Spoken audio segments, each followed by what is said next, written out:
پیام خوش و عجیب آریانا سعید برای علاقمندان و دوستدارانش. آریانا سعید هنرمند مشهور در دبی مصروف چیکار باری است. درآمد میلیونی آریانا سعید در دبی، افشای حقایق و رازهای پشت پرده زندگی آریانا سعید و اسیب ساید و خداحافظی آریانا سعید برای همیشه از هنر موسیقی حقیقت داشته است و یا هم خیر. آریانا سعید اکنون چرا به فعالیت‌های سیاسی دست زده است؟ من در این ویدیو پیرامون حقایق همین ماجرا خواهم پرداخت، پس در ادامه با کانال دنیا اینفو باشید.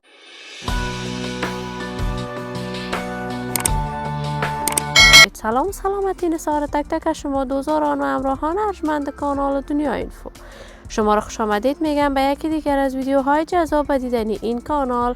اگر دوست کانال دنیا اینفو باشید، پس برای حمایت هرچی بیشتر از کانال دنیا اینفو علامت سابسکرایب را فشار دهید تا بیننده ویدیوهای جذاب و دیدنی کانال دنیا اینفو باشید.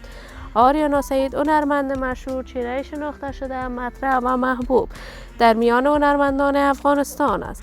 علاقمندان و دوستداران خاص خودش را دارد. آریانا سعید لقب ملکه دلها را از طرف دوستداران و طرفدارانش در مدت خیلی کوتاه کسب کرد. این هنرمند محبوب و پرآوازه افغان شهرت خوبی داشته است.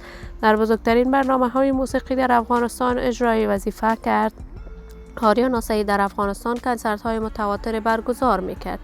این همه در حالی است که تصاویر آریانا سعید تازه در صفحات مجازی دست به دست می شود که وی در کشور دبی دوباره به فعالیت‌های رسانه‌ای و هنریش پرداخته است و برند از لباسهایش را ساخته است.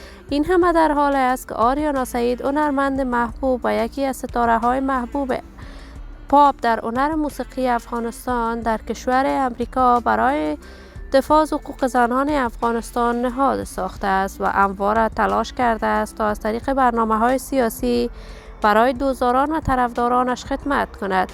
این همه در حالی است که آریانا سعید قرار است در ماه آینده در کشور ایتالیا محفل عروسیش را برگزار کند. من آرزوی خوشبختی، موفقیت و سعادت برای آریانا سعید با جمعی از هنرمندان افغان از بارگاه عزت العزال تمنا دارم. دوستداران و همراهان ارجمند کانال دنیا اینفو، شما هم نظریاتتان را در بخش کامنت با من شریک بسازید.